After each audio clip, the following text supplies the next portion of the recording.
Catherine Bernardo at Alden Richards sinulsulang magka-baby na. Pero bago natin yan pag-usapan, sa November 30, 2024, mag 1 year na mula nang kumpirmahin ni na Catherine Bernardo at Daniel Padilla na break na sila after an 11 years relationship sa pamamagitan ng separate post sa Instagram.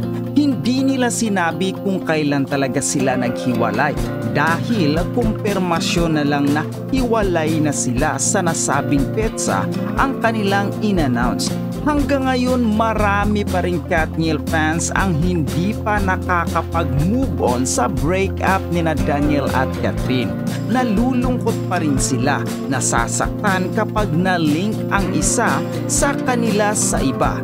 Marami rin ang umasa na magkakabalikan pa rin ang Katniel at nagkaroon sila ng pag-asa na mangyayari ito nang magpahayag ang ama ni Daniel na si Romel Padilla na umasa siyang magkabalikan ang Katniel. Sabi ng mga fan ni Catherine, malabo silang magkabalikan hanggang hindi raw inamin ni Daniel ang kanyang kasalanan. Sagot naman ng mga fan ni Daniel, malabo talaga ang inaasam ng Katniel fans kung kailan ipagpipilitan na kasalanan lahat ni Daniel ang paghihiwalay nila ni Catherine. May mga naniniwala namang wala ng rason na magkabalikan pa ang dalawa. Masaya na sila being single at maganda pa rin ang takbo ng kanilang mga career na wala ang isa't isa. Kaya hayaan na lang silang forever nang magkahiwalay, lalo na kung hindi na nila love ang isa't isa. Samantala, bago lumipad pa Italy si Daniel para sa taping, nagpa-facial muna siya at nagpagupit para siguro fresh pa rin siya kahit action ang series na ginawa. Samantala, alam naman nating lahat na magkaibigan sina Sofia Andres at Catherine Bernardo, kaya natanong ang actress kung kumusta na ang friendship nila. Ang sagot ni Sofia, oo naman daw, magkasama lang sila nung isang gabi sa isang event. Natanong ulit si Sofia kung sakali bang maging mag-on ang Kat din, ay boto ba siya kay Alden.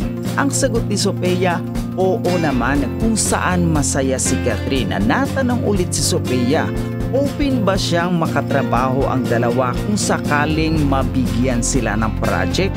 Kung may magandang offer na project to work with them, why not?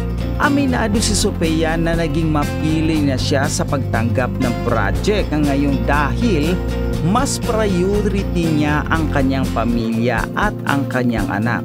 Natutuwa nga raw siya ngayon dahil kahit di siya visible sa telebisyon ay may nagtitiwala pa ring brand sa kanya para mag-endorse. Si Sofia ang kauna-unahang celebrity endorser ng Luna Aura Hope at Glow Super. Catherine Alden, sinulsulang magka-baby na. Ikaw ang nagsulat nito at ikaw oo nga. Bakit ba? Hindi kasi nakakatuwa naman. Alam mo si Alden, talaga yung hawak niya, pagkakakarga niya dun sa baby na babae, parang ayaw niya lang bitiwan.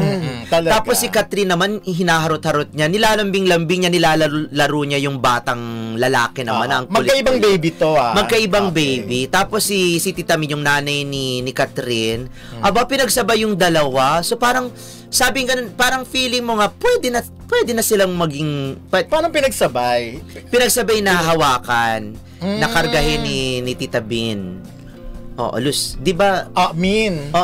Min. Kasi Luz Biminda siya, 'di ba? Pero Mami Min ang tawag. Mami Min. Okay. Nakaupo siya tapos sabay niyang yung babying hawak ni Alden tsaka yung kay Catherine, nasa isang event, nasa isang venue. Nasa isa parang ano yun parang nasa holding area yon ng Albog. Parang nasa airport na yata sila sa VIP section ng airport. Kaninong mga babies yun? Hindi ko alam Basta pinakarga lang sa kanila, pinicturan. Siguro nakita lang nila dun sa airport and then napagkatuwaan nung dalawa. Siguro kakilala kasi magkakasama sila na nag-check-in tapos yun nga, alam mo, nakakatuwa, pwede na pala maging parent itong dalawang ito. Why not? Oo naman, ilang taon na rin naman sila. Hindi ba parang si Alden, parang ready na rin, parang si Catherine, parang ready na rin siya. Okay. Kasi ang yaman naman na nila, kahit hindi naman sila 'di ba, gumawa ng sunod-sunod na mga pelikula o projects, mabubuhay at mabubuhay sila. Parang katulad ni Regine, 'di ba, for a while na hindi nagpahinga muna siya nung nanganak siya para alagaan. Parang pwede na silang ganun. Kaya lang at this time, pero sobrang busy Busy pa eh. Tsaka parang ngayon pa lang nagbo-bloom itong parang love team kung may na to. tinatawag na 'di ba, yung second winter, yung mga ganon. Sa kanila, peak na noon, nagpipeak pa lalo, tumataas. Parang ibang level ngayon. Oo. Ngayon pa lang nila kasi na-explore. Pero kung magkakatuluyan nga itong dalawang to, for sure, magiging maganda ang kanilang mga Junakis. Of course kasi, naman, yung lahi pa lang. Kita naman natin. Si Alden kasi may mistiso tapos si Catherine medyo may pagkamorena. So pag kinumbine mo yun, ay, beauty queen pag babae. Pag lalaki, model, artista, parehong artistahin. Sana nga magkatuluyan. Pero syempre, pero bakit? Ikaw ba gusto mo na ba sila talagang magka-baby?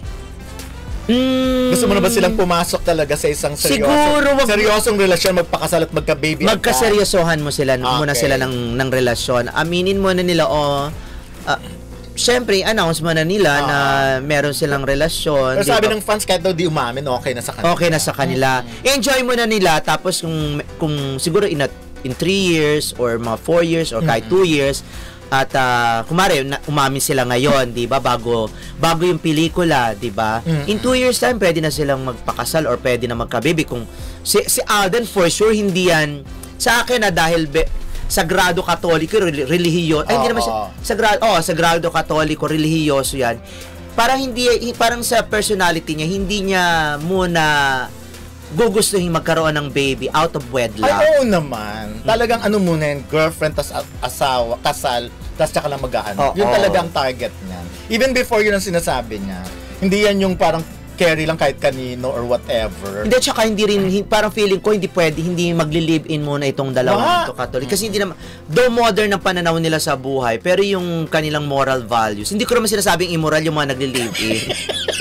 Baka sabihin, baka lang to, immoral ba kami? Kanya-kanya tayong choice. Pero kasi iba-iba tayo ng mga moral values, iba rin naman ang moral values ni Catherine at saka ni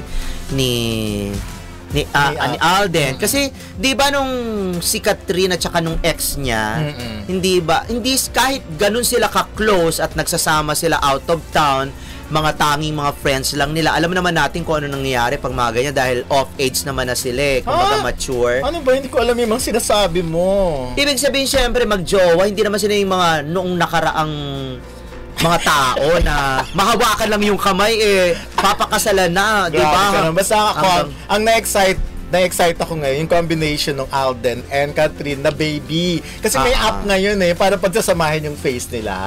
Tapos lalabas yung itsura ng baby. So yung may mga app na gano'n, pasend naman kami kung anong para makita na natin ang future baby ng Cat din, di ba? Pero ako gusto ko, wag mo na silang mag-live-in. Oo naman. And ako, parang 3 to 4 years from now pa. Tingin ko yun yung 3 to 4 years. Right time, right age para ilan sa taon na ba kanila. si Catherine? Nasa mga... kung 20, wala pa 27, no? mga gano'n. Pwede pa naman. Kasi athletic si Catherine Hindi siya may hirapang magbuntis for sure. Okay, di bang lain narating ni Ray Pumali, magbuntis agad-agad ang Kasi parang doon natin nakikita kasi wala naman kasing babae, napaka madalang na lang nung mga babae na hindi nag-aasawa at hindi nagbubuntis. At kaya naman pumapasok sa relationship para mag-asawa rin. Hindi naman yan yung parang katulad ng iba na jowa ng jowa tapos papalit-palit na-realize niya, ay, magsi-60 na pala ako, yun na lang ang buhay ko. Eto naman talaga, at saka kilala natin si Catherine, di ba? Alam naman natin kay Daniel Padilla lang talaga naging relasyon. So, after that, malamang kung si Alden na yung ending. At maganda magiging magiging future nila together. At saka para ang happy lang nila, no? Happy at saka walang pressure, walang stress. Maganda yung na hindi natin sila masyadong nakikita every time. Hindi ba? Hindi natin sila nakikita paulit-ulit yung mga ganon, na meron silang sarili lang mga ganap. Kasi minsan nakakaumay din. Do iba naman ang kilig na ibinibigay nitong Cat din. Pero mas mabuti na hindi, para meron tayong sorpresa. May surprise element. Pero alam mo, nakita ko yung mga video, yung comparison. I know mali mag-compare, pero like pag si Catherine pag nangungulit pala siya, makulit at makulit, ano.